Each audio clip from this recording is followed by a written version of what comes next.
मुझे खुशी है इस गौरवशाली परंपरा में बागेश्वर धाम के रूप में एक और नया अध्याय जुड़ने जा रहा है। अब बागेश्वर धाम में आरोग्य का आशीर्वाद भी मिलेगा। मुझे बताया गया है यहां 2 दिन बाद महाशिवरात्रि के दिन 251 बेटियों के सामूहिक विवाह महोत्सव का भी आयोजन होगा। मैं इस पुण्य कार्य के लिए भी बागेश्वर धाम की सराहना करता हूं। मैं सभी नवविवाहिता दंपतियों को, मेरी बेटियों को सुंदर और सुखी जीवन के लिए अग्रिम बधाई देता हूं, हृदय से आशीर्वाद देता हूं। साथियों, हमारे शास्त्रों में कहा गया है, शरीर माध्यम खलु धर्म साधनम, अर्थात हमारा शरीर, हमारा स्वास्थ्य ही हमारे धर्म, हमारे सुख और हमारी सफलता का सबसे बड़ा साधन है। इसलिए जब देश ने मुझे सेवा का अवसर दिया तो मैंने सबका साथ सबका विकास के मंत्र को सरकार का संकल्प बनाया और सबका साथ सबका विकास के इस संकल्प का भी एक बड़ा आधार है सबका इलाज, सबको आरोग्य। इस विजन को पूरा करने के लिए हम अलग अलग स्तर पर फोकस कर रहे हैं। हमारा फोकस है बीमारी से बचाव पर। आप मुझे बताइए, यहां स्वच्छ भारत अभियान के तहत टॉयलेट, शौचालय हर गांव में बने हैं कि नहीं बने हैं? इससे आपकी मदद हुई कि नहीं हुई? आपको पता है, शौचालय बनने से एक और फायदा हुआ है। शौचालय बने हैं तो गंदगी से होने वाली बीमारियां भी कम हुई है। एक स्टडी कहती है, जिन घरों में शौचालय बने हैं वहां हजारों रुपये बीमारी पर खर्च होने से बचे हैं। साथियों, 2014 में हमारी सरकार आने से पहले हालात ये थी कि देश में गरीब जितना बीमारी से नहीं डरता था, उससे ज्यादा डर उसे इलाज के खर्च से लगता था। अगर परिवार में कोई एक व्यक्ति भी गंभीर बीमारी का शिकार हो जाए तो पूरा परिवार संकट में आ जाता था। मैं भी आप सबकी तरह गरीब परिवार से निकला हूं। मैंने भी इन तकलीफों को देखा है और इसलिए मैंने संकल्प किया है, मैं इलाज का खर्च कम करूंगा और आपकी जेब में ज्यादा से ज्यादा पैसे बचाऊंगा। मैं आपको बार बार हमारी सरकार की कुछ योजना, कल्याणकारी योजनाओं की जानकारी देता रहता हूं ताकि एक भी जरूरतमंद योजनाओं से छूटे नहीं। इसलिए मैं कई जरूरी बातें आज फिर यहां दोहरा रहा हूं और मैं आशा करता हूं आप इसे याद भी रखेंगे और अपने परिचितों को जरा बताएंगे भी। बताएंगे ना? पक्का बताएंगे? ये भी सेवा का ही काम है। इलाज के खर्च का बोझ कम होना चाहिए कि नहीं होना चाहिए? इसलिए मैंने हर गरीब के मुफ्त इलाज की व्यवस्था कर दी है। 5 लाख तक का इलाज बिना किसी खर्च के। किसी बेटे को अपने मां बाप के इलाज के लिए 5 लाख रुपए तक खर्च नहीं करना पड़ेगा। ये दिल्ली में आपका जो बेटा बैठा है ना, वो काम वो करेगा।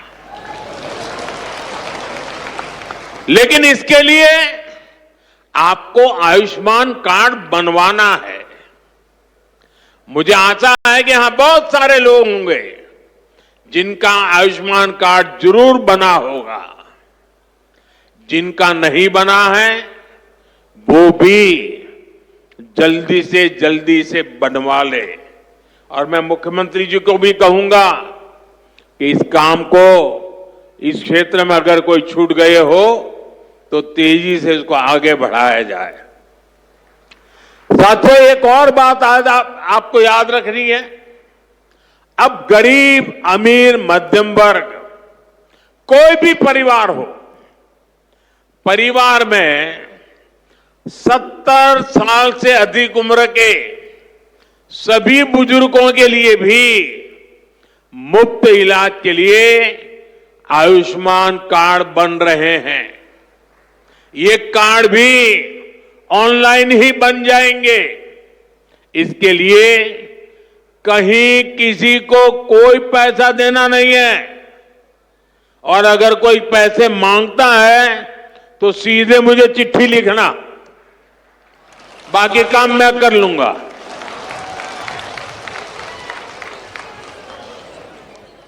अगर कोई पैसा मांगता है तो क्या करेंगे आप?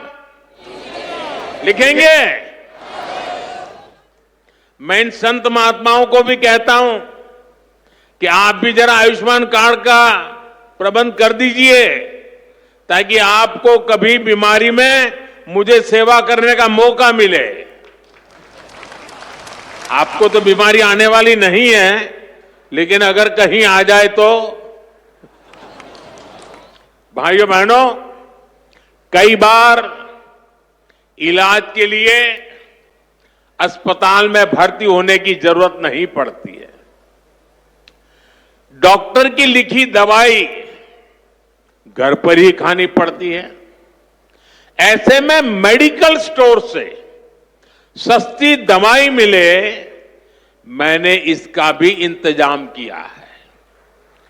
इस खर्च को कम करने के लिए देश में 14,000 से ज्यादा जन औषधि केंद्र खोले गए हैं। और ये जन औषधि केंद्र ऐसे हैं कि जो दवाई बाजार में 100 रुपये में मिलती है, जन औषधि केंद्र में वही दवाई सिर्फ 15, 20, 25 रुपये में मिल जाती है। अब आपका पैसा बचेगा कि नहीं बचेगा? तो आपको जन औषधि केंद्र से दवाई लेनी चाहिए कि नहीं लेनी चाहिए? दूसरी एक बात मैं करना चाहता हूं। आजकल बहुत बार खबरें आती हैं, गांव-गांव किडनी की भी बीमारी काफी फैल रही है। अब किडनी की बीमारी जब बढ़ जाती है तो लगातार डायलिसिस करानी पड़ती है, नियमित रूप से करानी पड़ती है, दूर दूर जाना पड़ता है, खर्चा बहुत लगता है। आपकी ये मुसीबत कम हो, इसलिए हमने देश के 700 से ज्यादा जिलों में 1,500 से ज्यादा डायलिसिस सेंटर खोले हैं।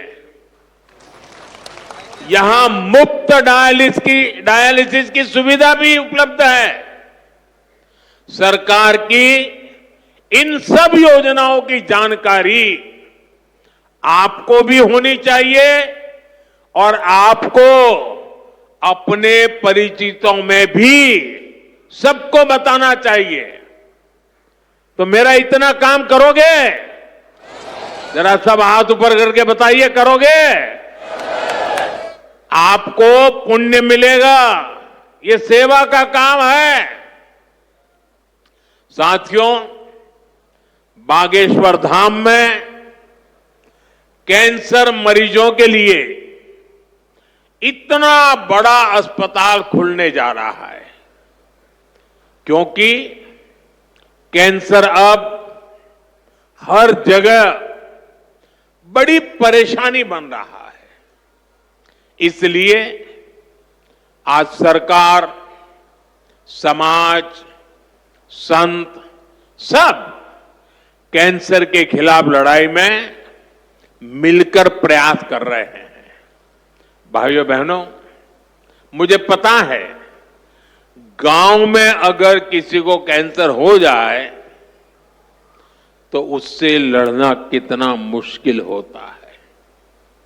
पहले तो बहुत दिनों तक पता ही नहीं चलता कि कैंसर हुआ है। बुखार और दर्द की घरेलू दवाएं ही आमतौर पर लोग लेते रहते हैं और कुछ लोग तो पूजा जाप में चले जाते हैं, किसी तांत्रिकों के हाथ में फंस जाते हैं। जब तकलीफ बहुत बढ़ जाती है या गांठ दिखने लगती है तब जाकर बाहर दिखाते हैं, तब पता चलता है कि कैंसर हुआ है। और कैंसर का नाम सुनते ही पूरे घर में मातम छा जाता है, सब कोई घबरा जाता है, सारे सपने चूर चूर हो जाते हैं और ये भी समझ नहीं आता कि कहां जाना है, कहां इलाज कराना है। ज्यादातर लोगों को दिल्ली मुंबई का ही पता होता है। इसलिए हमारी सरकार इन सब तकलीफों के समाधान में लगी है। इस साल जो बजट आया है उसमें भी कैंसर से लड़ने के लिए कई सारी घोषणाएं की गई है और मोदी ने तय किया है कि कैंसर की दवाओं को और सस्ता किया जाएगा। अगले 3 साल में देश के हर जिले में कैंसर डे केयर सेंटर खोले जाएंगे।